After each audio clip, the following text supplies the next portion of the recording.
Propicios días. Ya sabéis que me hago los vídeos siempre sin preparar y no debería, porque hoy voy a hablaros de algo bastante complejo, por lo menos más complejo de lo que suelen tratar mis vídeos, ¿no? Evidentemente voy a intentar haceros lo más sencillo posible, ameno posible. Y, en fin, no tiene por qué ser necesariamente difícil por el hecho de ser complejo. Un reloj de pulsera es complejísimo, pero es muy sencillo de entender a la vez, aunque sus mecanismos sean muy complejos, ¿no? Entonces, pues eso, no os preocupéis, esto va a ser un vídeo pues como los de siempre, relajaditos, pero tiene una particularidad. Voy a incluir al final del vídeo un ejercicio experiencial. ¿Qué quiere esto decir? Que tengáis a mano boli y tengáis a mano algo de papel, un poquito de papel. Y que no veáis este vídeo si tenéis pensado ir haciéndolo mientras estáis fregando, no escuchando muy bien y yo qué sé, cortándolo 20 veces y escuchándolo a lo largo de 5 o 6 días, lo cual es entendible porque mis vídeos duran mucho, pero en este, si queréis si queréis hacer, si no lo vais a hacer no pasa nada, ¿no? Pero si queréis hacer el ejercicio experiencial, lo recomendable es que pues os lo dejéis en ver más tarde y lo veáis alguna tarde que tengáis así libre y pues ya está, para que podáis asimilar bien todo, porque al fin y al cabo creo que es bueno integrar un ejercicio experiencial en esto, porque normalmente una experiencia vale más que 1000 palabras, ¿no? Y bueno, pues ya está, vamos a empezar, vamos a arrancar. Como siempre, ya llevo 2 minutos y no he dicho nada. Dijo Nagasana,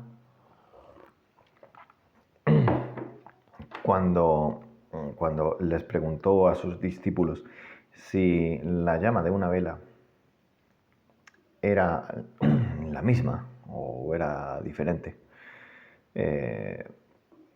Al principio de prender la vela, que cuando la vela ya estaba a punto de consumirse, pues algunos dijeron que sí y otros dijeron que no, y en realidad ninguna de las dos respuestas es correcta.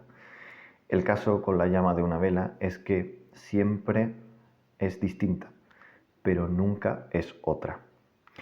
Esto es lo que ocurre con la identidad del hombre, o si se quiere, del ser humano, de las personas, ¿no?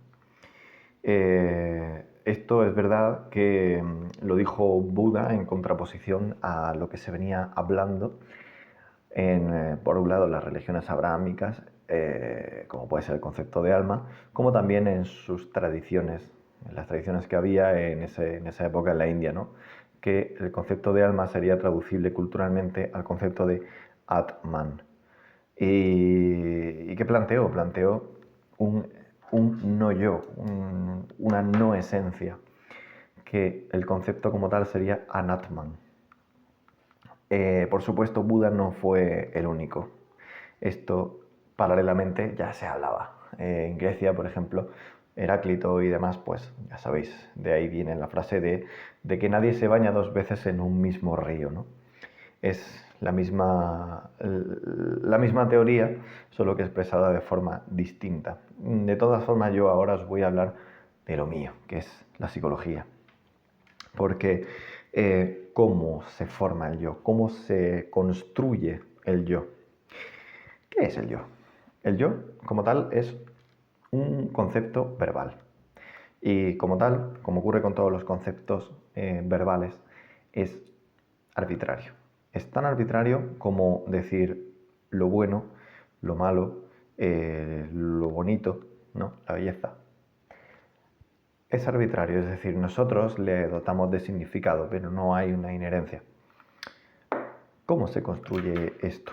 Vale. A ver cómo lo explico, porque puede ser sencillo de explicar, pero bueno, yo no soy la persona que quizá más adecuada, porque me enrollo mucho y voy a intentar enrollarme lo menos posible. El yo es un proceso discriminatorio. ¿Qué quiere esto decir? No quiere decir que estemos discriminando a nadie, dejando que no se integre en nuestro grupo, ni muchísimo menos. Cuando hablamos de discriminación verbal, Estamos hablando de un proceso de aprendizaje en el que se va extrayendo, digamos, lo que forma parte de ese lenguaje hasta dotarlo de un sentido unitario e indisociable. Por ejemplo, cuando el niño aprende a decir agua, aprende a hablar porque lo necesita, ¿no? Entonces, cuando agua, hambre, lo que sea. Vamos a tomar el ejemplo de agua, aunque quizás sean otras cosas las que se dicen antes, pero bueno. Cuando el niño aprende a decir agua, cuando se va aproximando a través del lenguaje hacia la palabra agua, ¿no? Y el agua misma es un reforzador para él. Entonces, al principio para él es una palabra arbitraria, porque su madre le dice, ¿quieres agua? Pero él no sabe lo que significa, ¿no? Pero aparte de, o sea, conforme va él notando la experiencia a través de qué, del llanto, porque al principio no tiene lenguaje y se expresa a través del llanto. Y la madre le va dando agua, casualmente cuando eso es lo que necesita, ¿no? Y para él le sirve, toma el agua mientras su madre está diciendo, venga, bebe agua, venga, toma agua, venga, tal. Entonces el niño empieza a aproximarse a esa palabra. Y la madre, o el padre, estoy diciendo la madre por decir, ¿no? Va reforzándole sus aproximaciones. Sus aproximaciones, pues, al principio serán a solo, ¿no? Luego será aba, luego será hasta que al final sea agua, pero al principio, pues, aunque diga a, ¿no? Ya tenemos algo. Pero bueno, quedémonos en cuando el niño consigue decir agua o algo más o menos parecido a agua. El niño, que ese niño hemos sido nosotros, ha sido tú, ha sido tu prima y ha sido Albert Einstein, ¿vale?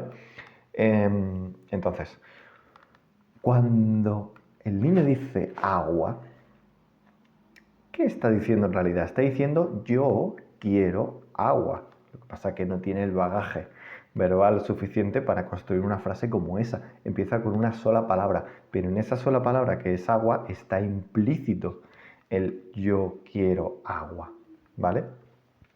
Entonces, esto se va multiplicando a lo largo de su vida, ¿no? Dice agua cuando quiere decir yo quiero agua. Dice hambre cuando quiere decir yo tengo hambre.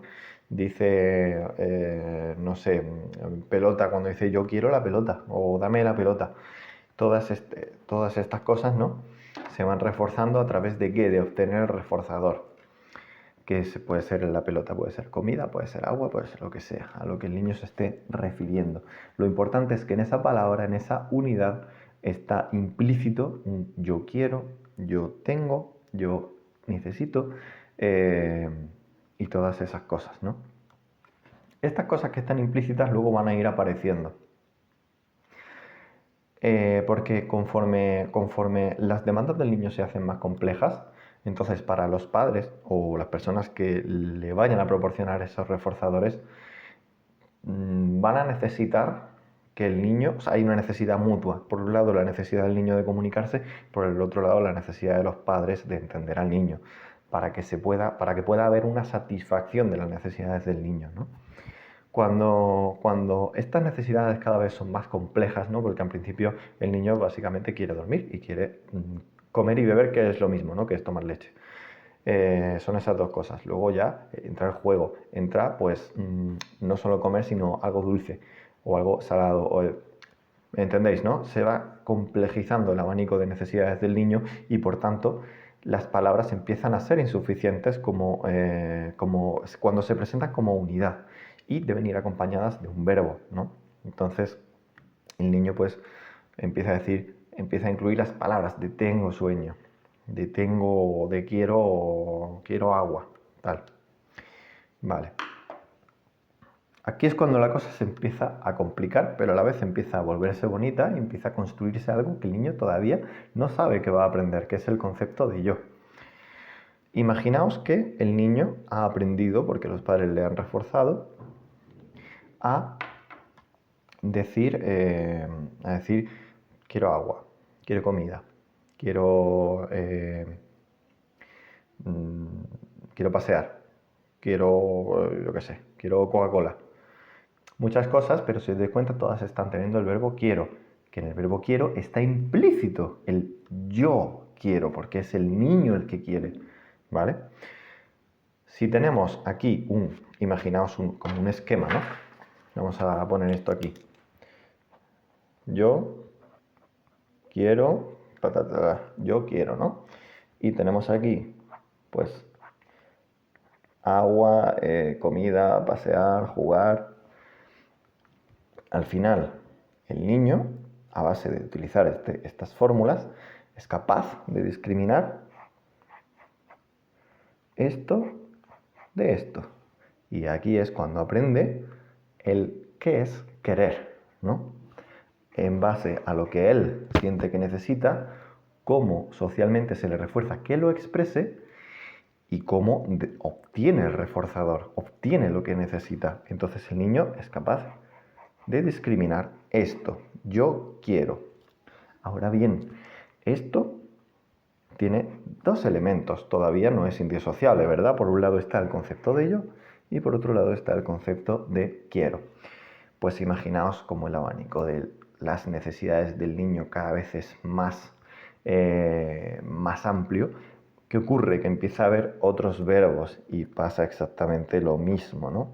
Por un lado tenemos el yo y por otro lado tenemos todos los demás verbos en los que al principio el yo es implícito, pero luego por necesidad comunicativa del niño se va a ir complejizando porque va a tener que incluir yo, va a tener que incluir tú, va a tener que incluir él, va a tener que incluir toda clase de cosas, incluso para hablar de su mascota o para hablar de su juguete favorito. Entonces, tenemos que el niño expresa yo quiero, yo tengo, yo voy, yo, pues toda clase de verbos, ¿no? Cuando el niño haya aprendido un repertorio suficiente como para ver que hay un elemento común en sus necesidades y en sus deseos, el niño aquí es capaz de transformar el yo en un elemento indivisible con el que él es capaz de representarse. ¿Se entiende? Así es como se construye verbalmente el yo. Esto tiene una serie de dificultades que pueden ocurrir y son bastante frecuentes. Cuando los padres tienen un estilo comunicativo invalidante, puede pasar que este yo no se desarrolle adecuadamente. Por ejemplo, imaginaos que el niño tiene que discriminar el yo de frases como yo veo, yo quiero, yo tal, ¿no? Y ocurre este estilo de comunicación. Mira, imaginaos que el niño, pues oye, llega y le dice a su padre, he visto que está implícito el yo, evidentemente. No sé, algo extraño, pero que no sea imposible, ¿no? He visto una salamanquesa, bueno, una salamanquesa es una palabra muy complicada, pero bueno, he visto un lagarto en la terraza, ¿no? He visto un lagarto en la terraza. Y el padre tiene tres opciones, o bien creer directamente al niño y por tanto, pues, reforzarlo de forma directa, ¿no? Su construcción de yo he visto. Por otro lado, tiene la opción de decir, ¿seguro? ¿Seguro que has visto? Vamos a comprobarlo. O incluso enseñarle un repertorio nuevo, que es, ¿seguro que lo has visto o lo has imaginado? ¿No? O crees que lo has visto, pero a lo mejor era una sombra de algo, ¿no? No lo está negando, no lo está invalidando. Está enseñándole un repertorio nuevo, que es el de imaginar o el de... sí, el de creer que lo has visto, pero que puede ser otra cosa, ¿no? El de yo creo, ¿no? Que es más complejo que yo veo. O una tercera y bueno, nada divertida opción, que es la opción invalidante, que es decirle, anda niño, ¿cómo vas a ver un lagarto? ¿Cómo vas a ver un lagarto en la terraza? Hombre, aquí no hay lagartos, ¿qué dices? ¿No? Entonces ya ahí no se produce el yo veo, el niño está seguro de haberlo visto, pero se le está negando que él lo haya visto, con lo cual ahí el concepto del yo se tambalea. Ejemplos mucho más sencillos, como puede ser que el niño diga, tengo hambre, ¿no? Y en vez de decirle, ¿tienes hambre, quieres algo? O si no se le quiere dar nada, porque no se le quiere dar nada al niño en ese momento, o porque no se tiene, o porque pues, no te parece adecuado darle comida en ese momento, yo qué sé, por el motivo que sea, ¿no? Que puedes decirle, ¿tienes hambre? Bueno, has comido hace poco, espérate un poco más y luego te doy de comer, ¿no? Cualquier cosa, ¿no? Se le dice directamente, ¿cómo vas a tener hambre si has comido hace una hora? No puedes tener hambre. El niño está experimentando hambre. El niño sabe que está experimentando hambre y por eso te lo está expresando. Pero tú le estás diciendo que su experiencia interna del yo no es válida. Esto, claro, yo os estoy poniendo ejemplos desde la negación directa, pero puede ser cosas mucho más complejas. Es decir, puede ser incluso, imaginaos una familia, ¿no? Está la madre, está el padre, está el niño. Una familia nuclear tradicional, que están en la feria, ¿vale? Y el niño, pues el niño está ahí con las atracciones, entretenido, no está pensando en comer, y si pensara en comer, a lo mejor le apetece un gofre de chocolate, ¿no? Pero al padre le apetece un algodón de azúcar. Y entonces, como el padre pues está pensando, bueno, no voy a darle el mal ejemplo a mi hijo, o mi mujer me va a decir que no estoy respetando la dieta, por el motivo que sea, porque puede haber cientos de motivos, el niño decide utilizar al hijo. Puede que no conscientemente, pero le puede salir así. Y esto es demasiado habitual, es muy habitual. Que entonces el niño empiece a cuestionar al hijo para que el hijo termine expresando algo que no desea, es decir, diciendo que quiere un algodón de azúcar para que al final se compre el algodón de azúcar y el hijo lo comparta con el padre. ¿Cómo ocurre esto? Pues que el padre empieza a decirle, oye, ¿has visto que hay un puesto de algodón de azúcar al hijo, no? Oye, ¿no te apetece uno? Seguro que no te apetece un algodón de azúcar, están muy buenos. Además, has visto que tienen de varios colores, tienen uno rosa que seguramente sepa fresa y es azul, oye, ¿qué sabrá? Seguro que está bueno, ¿eh? Has visto que es esponjoso, tal, no sé qué. Y el niño, que en realidad no le apetece, pero termina creyendo que sí, ¿no? Entonces es otra forma de tambalear al yo, que es bastante más compleja que la negación directa, pero ocurre. Entonces, aparte de la negación y aparte de la coacción, hay muchas formas en las que durante el aprendizaje de la discriminación del yo, al niño se le puede mal enseñar y que termine desarrollando lo que se llama un yo inseguro. Esto puede tener un amplio abanico de consecuencias en la vida adulta, desde el hecho de que, por ejemplo, ser una persona que va a un restaurante con los amigos y es incapaz de saber qué le apetece. Mira la carta y no sabe qué le apetece. Y hasta que alguien no se pide algo y ve qué pinta tiene y esa otra persona dice, ay, qué rico está esto, no siente realmente una necesidad porque está desapegado su yo a sus experiencias internas. En el lenguaje y por tanto en su identidad no se ha construido un yo sólido, con lo cual tiene esa clase de problemas, que esos serían los más habituales, pero también los más inocuos o inofensivos, porque luego ya están los problemas pues, de directamente desarrollar patrones de conducta que entrarían en un cuadro clasificatorio de trastornos como el trastorno límite, el trastorno evitativo, incluso tener alucinaciones, ¿no? Lo que hay de base en las personas que tienen unas alucinaciones, las alucinaciones son cosas normales, pero no han aprendido a discriminar entre lo que yo veo y lo que yo imagino. Y entonces, al no haber esa discriminación, para estas personas las alucinaciones, que ya os digo, son algo completamente normal y que puede experimentar todo el mundo, no sin tener ningún trastorno ni ningún déficit de nada en el cerebro, pero pueden interpretarlo como algo violento, como algo aversivo y que lleva luego a patrones de evitación problemáticos que terminan desarrollando trastornos que se hacen la bola de nieve.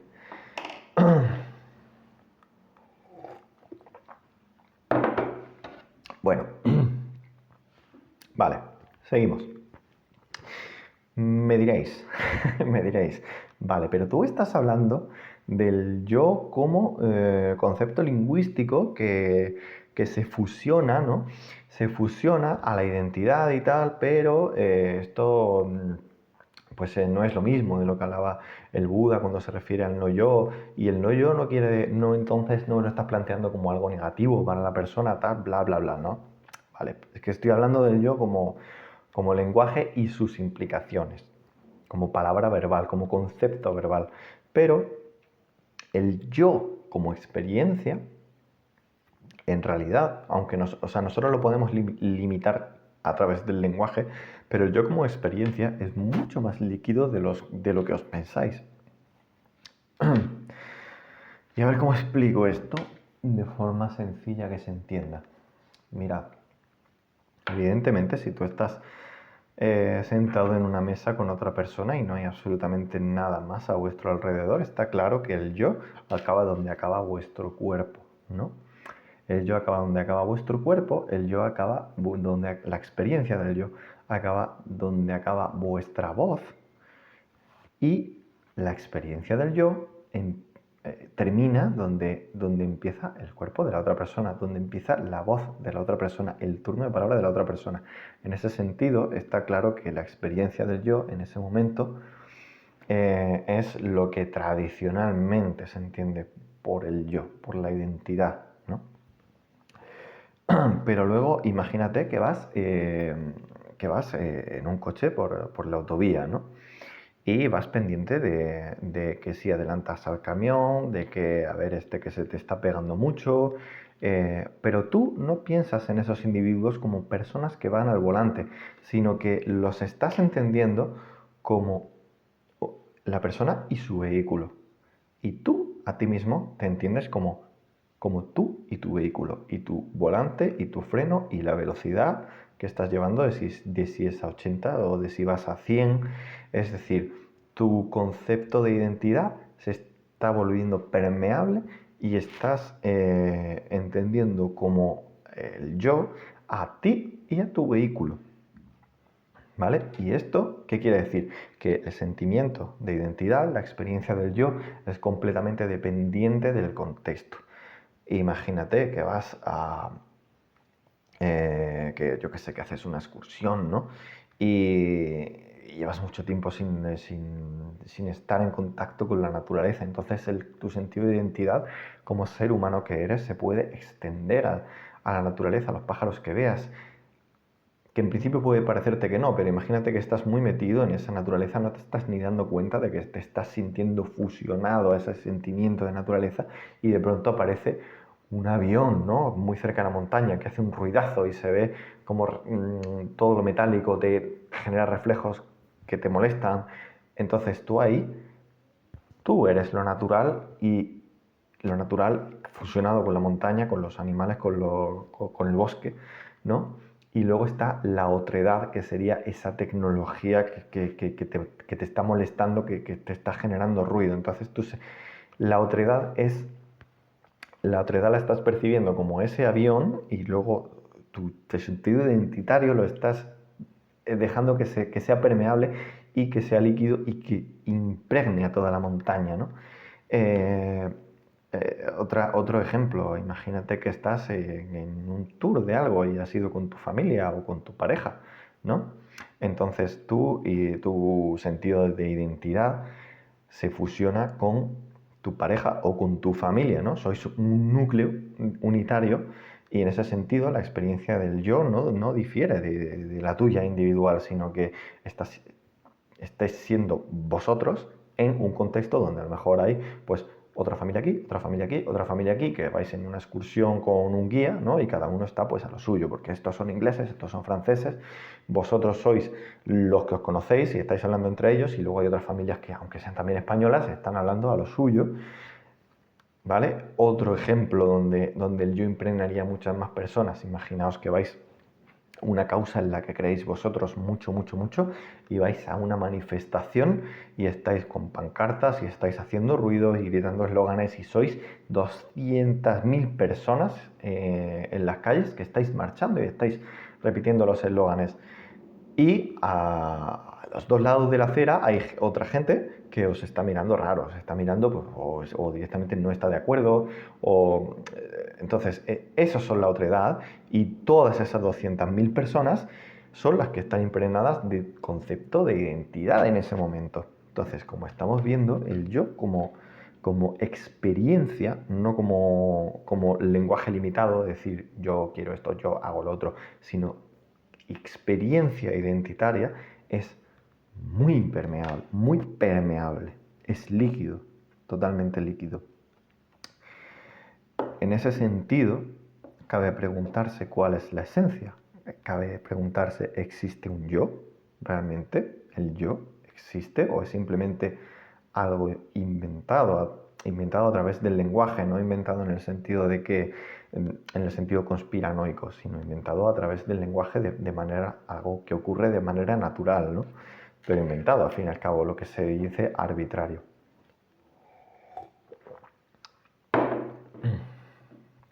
Se propone la metáfora, en muchos casos, de el carro del rey. El carro del rey es un concepto, pero ¿qué es? ¿Dónde está? El carro del rey no son sus ejes, no es su asiento aterciopelado solo, no es su... no es el caballo que tira de él, ni siquiera es el rey. El carro del rey es un conjunto que funciona en contexto y en ese contexto puede aspirar a esa identidad. Pero incluso si se sustituyeran todos los elementos del carro físico por otros y que siguiera utilizando el rey, seguiría siendo el carro del rey, incluso si el rey muere y lo sustituye su vástago, su hijo, lo que sea, aunque incluso el rey ya no esté, va a seguir siendo el carro del rey. Entonces, ¿qué es el carro del rey? Y ni siquiera es el conjunto, porque incluso, aunque todos los elementos que conforman ese conjunto desaparezcan y se sustituyan, que esta sería la paradoja del barco de Teseo. ¿El barco de Teseo? Sí, ¿no? Seguiría siendo el mismo, aunque nunca sería el mismo, ¿no? Es como lo que decíamos de la llama de la vela, que nunca es la misma, porque siempre se está tambaleando, ¿no? Nunca es la misma, pero nunca es otra, porque esta vela que se está tambaleando aquí, de ninguna manera podemos decir que es la misma que otra que hay ahí, aunque las dos sean fuego, ¿no?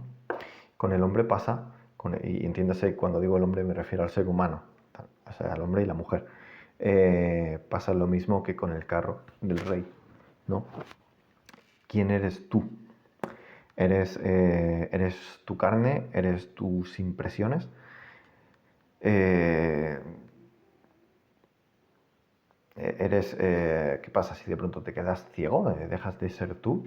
Si de pronto aprendes algo que te haga cambiar todos tus paradigmas mentales, ¿dejas de ser tú? O sea, no te permites cambiar, ¿no? Y cómo de férrea, ¿no? Es esa identidad a la que tú probablemente te apegas, ¿no? Y sí, se ahonda mucho en esto en el budismo, ¿no? Porque se entiende que gran parte o casi todo el sufrimiento proviene del egocentrismo. Por lo tanto, esa búsqueda del no yo, esa búsqueda activa del no yo, lleva a la búsqueda de la eliminación del sufrimiento. Voy ahora a leeros una metáfora que recoge Borges, que dice...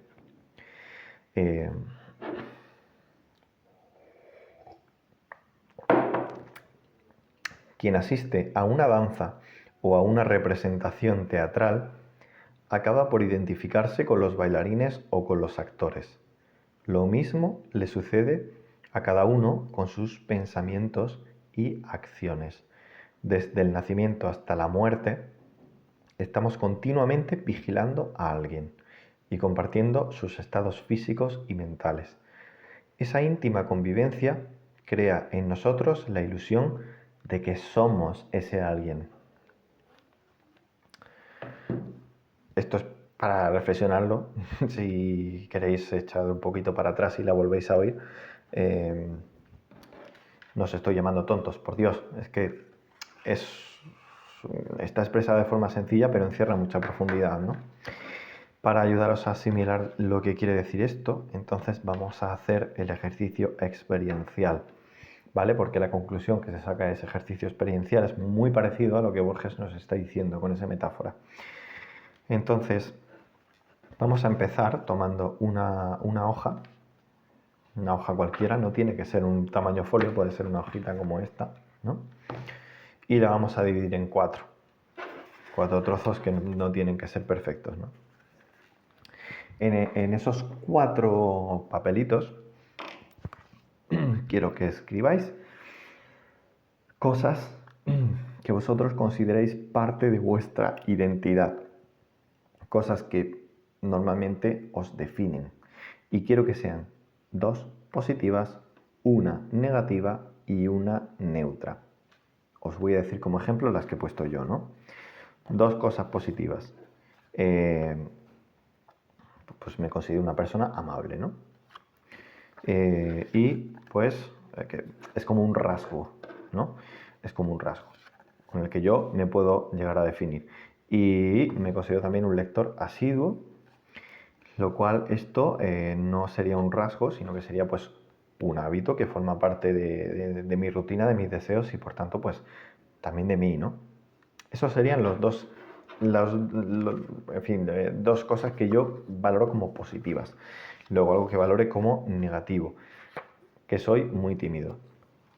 Esto es algo que yo llevo años intentando cambiar de forma activa. En parte el canal también es para eso, pero bueno, pero es insuficiente a todas luces porque aunque yo pueda tirarme aquí 40 minutos rajando sin parar, luego en una situación social, me quedo completamente en blanco, me quedo callado, no sé, no me atrevo a decir muchas veces las cosas y si me cortan estoy jodido. Yo aquí puedo hablar durante mucho rato porque nadie me corta, pero en una situación social yo empiezo a hablar y a los 10 segundos ya me han cortado y ahí se acaba mi intervención, ¿no? Eso es algo con lo que yo quiero luchar porque no lo valoro para nada como algo positivo. Entonces lo incluyo en las cosas negativas. Y luego algo neutro. Esto puede ser, oye, pues puede ser algo que tenga, pues mi barba, mi color de pelo, que no tengo pelo, ¿no? Pero yo antes tenía el pelo, nunca me habéis visto así, porque desde que empecé el canal ya estaba rapado, pero yo, si me lo dejara crecer, tengo el pelo muy rizado, ¿no? Pues podría imaginarme con el pelo liso. Es decir, bueno, ya estoy adelantando cosas. Podría definirme como alguien que tiene el pelo rizado. En este caso, he puesto algo neutro irónicamente, que yo me defino como hombre, ¿no? Para mí, pues soy un hombre, que forma parte de mi identidad y es algo ni positivo ni negativo, pero es aparentemente innegable, igual que lo demás, ¿no? Para mí, que me conozco y para quien me observe, sería innegable decir que soy alguien que lee bastante o que soy alguien tímido en las situaciones sociales o que soy un hombre, ¿no? Esa es la clave, eso es lo que tenéis que encontrar. Entonces, voy a ir un segundo al baño mientras lo escribís. Quiero beber mucha agua.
Bueno, voy a seguir. Este ejercicio no va a durar más de 10 minutos, pero es necesario que estéis implicados con él si vais a hacerlo, ¿vale? Entonces no lo tengáis simplemente de fondo ya esto, sino que es imperativo que estéis dispuestos a hacerlo.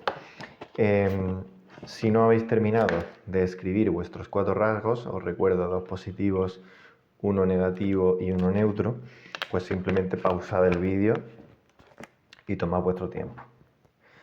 Vale, si ya lo habéis hecho o si ya habéis pausado el vídeo, vamos a continuar.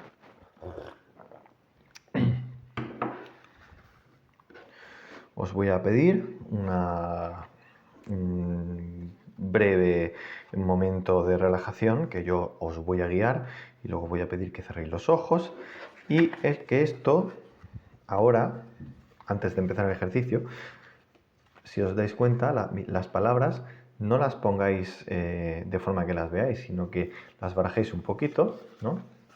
Y las pongáis boca abajo, ¿vale? Bueno, os voy a pedir que os sentéis en algún sitio y vamos a dar inicio al ejercicio, ¿vale?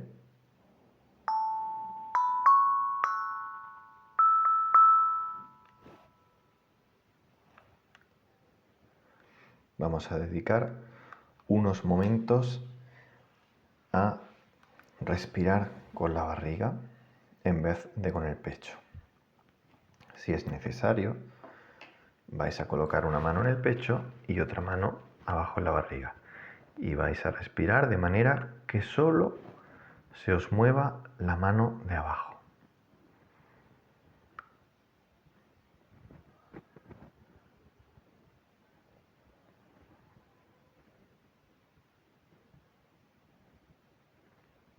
Intentamos que la respiración sea profunda,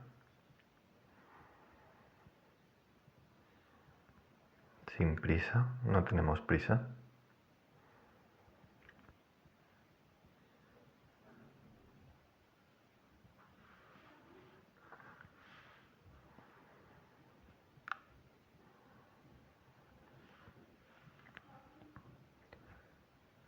Ahora quiero que empecéis a prestar atención a vuestro cuerpo mientras seguís respirando con calma. Quiero que notéis vuestros pies, si están en contacto con el suelo.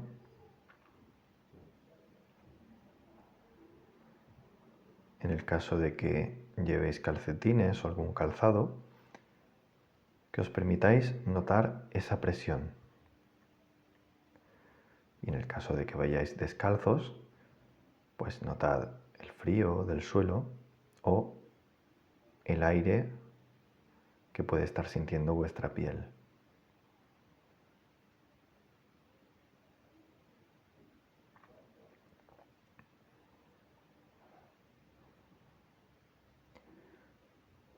Subimos un poco la atención y notamos nuestras piernas. Que si me habéis hecho caso y estáis sentados, estaréis notando en la parte trasera de vuestros muslos el contacto con la silla o con el sofá.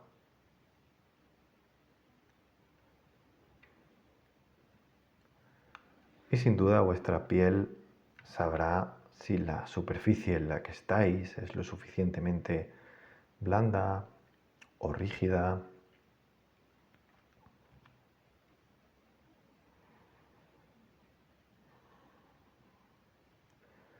Desplazamos la atención hacia la cadera y notamos si estamos muy encorvados o incómodos. Aprovechamos este momento para recolocarnos si es necesario.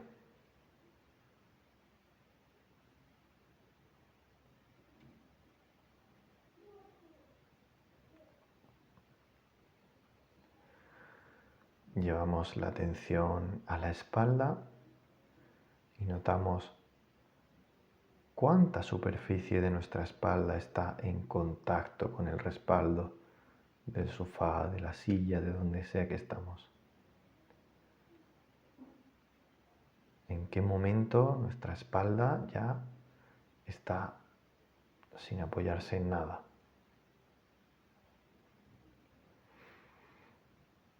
¿Cómo están nuestros hombros? ¿Están tensos? ¿Están relajados?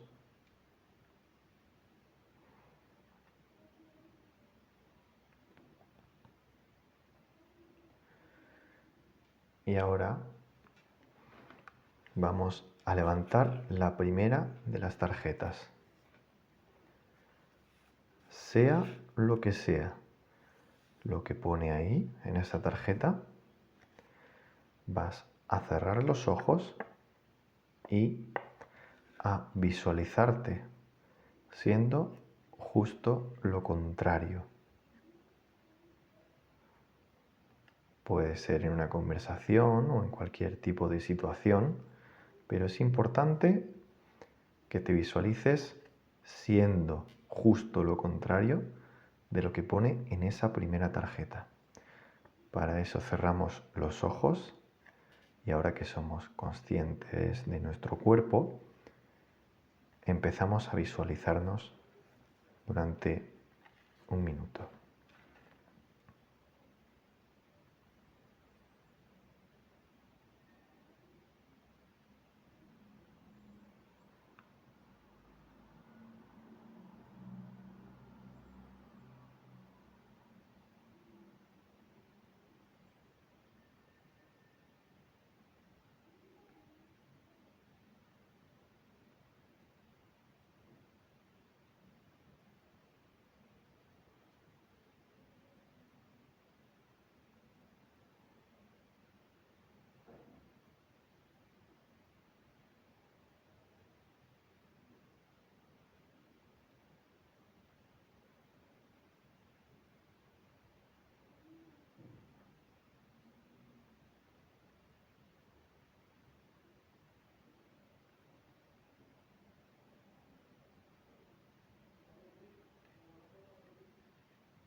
Abrimos lentamente los ojos, volteamos la siguiente tarjeta, leemos lo que dice ahí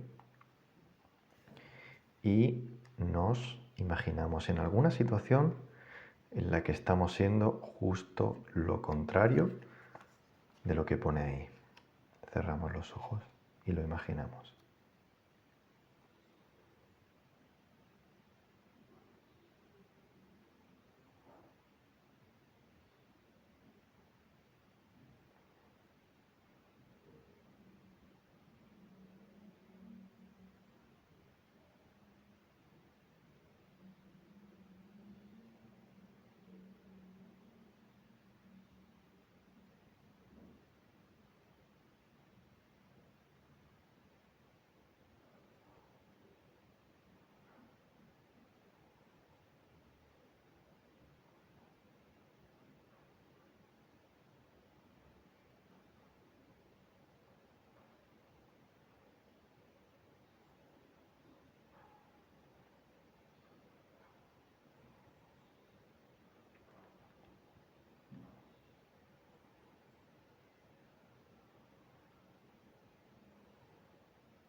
Abrimos lentamente los ojos, cogemos la siguiente tarjeta, leemos lo que pone, imaginamos una situación en la que estamos siendo justo lo contrario de lo que pone ahí y cerramos los ojos para visualizarlo.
Abrimos lentamente los ojos.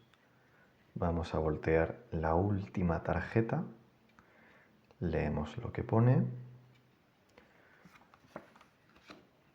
La apartamos, imaginamos una situación en la que somos justo lo contrario y cerramos los ojos para visualizar esa situación.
Bueno, volvemos del ejercicio. ¿Qué tal, chicos y chicas?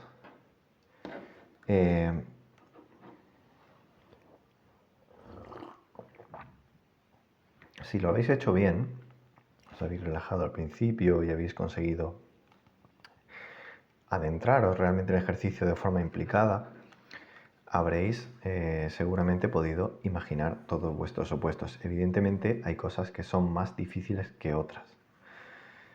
Pero en mi experiencia, en todas las veces que he realizado y he estudiado este ejercicio, y se lo he hecho a gente, ¿no?, para que lo realice, siempre podemos imaginar ese opuesto. Incluso en las cosas más aparentemente inmutables o permanentes, ¿no?, como en mi caso en las cosas que he puesto podía ser el hecho de ser hombre, ¿no? Incluso en esos casos podemos imaginarnos en esa situación, en una situación así, en la que estamos siendo ese contrario, ese opuesto, y aún así no dejar de experimentar que somos nosotros los que estamos ahí, que somos nosotros los que estamos creando ese escenario y que somos nosotros los que estamos respondiendo en esa situación hipotética en la que aparentemente hay algo de nosotros que nos define, pero que está siendo alterado y está incluso siendo completamente incompatible, ¿no?, con lo que tenemos entendido que somos. Entonces, ¿qué quiere esto decir? Que, aparte de lo que ya veníamos diciendo, ¿no?, de que el yo es arbitrario, pues que imaginemos que hay cosas positivas y cosas negativas que nos definen, pero evidentemente esto pasa desde que nacemos hasta que morimos, pero evidentemente esas cosas van cambiando, todas. Y algunas son positivas, algunas son negativas y podemos imaginarlas en un tablero de ajedrez, ¿no?, donde las piezas positivas a veces van ganando y nos encontramos mejor con nosotros mismos, y otras veces las piezas negativas son las que van ganando la partida, y en esos momentos nos encontramos peor con nosotros mismos. Pero si os dais cuenta, esas piezas pueden desaparecer del tablero, pueden ir ganando unas, ir ganando otras, y eso no hace que dejemos de ser nosotros, ¿no? No es como si desaparece algo y la vela se apaga, ¿no? La vela sigue, a lo mejor se cimbrea, pero aunque nunca es la misma, tampoco nunca es otra. Entonces, en este planteamiento del juego de ajedrez, ¿nosotros somos alguna pieza en concreto? No. Nosotros somos el tablero en el que esas piezas se están moviendo, es decir, somos el contexto en el que ocurre el contexto en el que ocurre lo que equivocadamente decimos que somos. Voy a volver a leeros lo que decía Borges y a ver si con después de este planteamiento, de este ejercicio, resuena más con lo que habéis experimentado. Quien asiste a una danza o a una representación teatral acaba por identificarse con los bailarines o con los actores. Lo mismo le sucede a cada uno con sus pensamientos y sus acciones.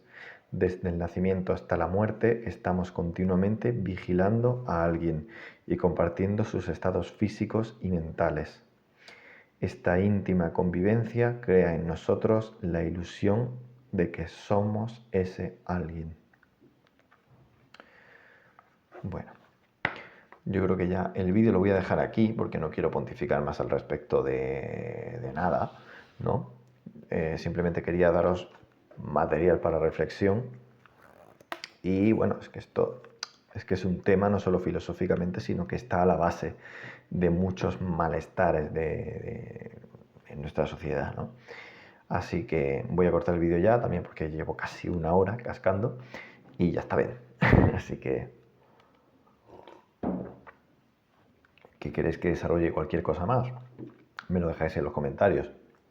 ¿Qué queréis? Oye, que os ha gustado el tema de los ejercicios experienciales y tal, y queréis que haga de otros tipos, me lo dejáis en los comentarios. Y para cualquier cosa, pues nada, pues ya está. Ya nos seguimos viendo.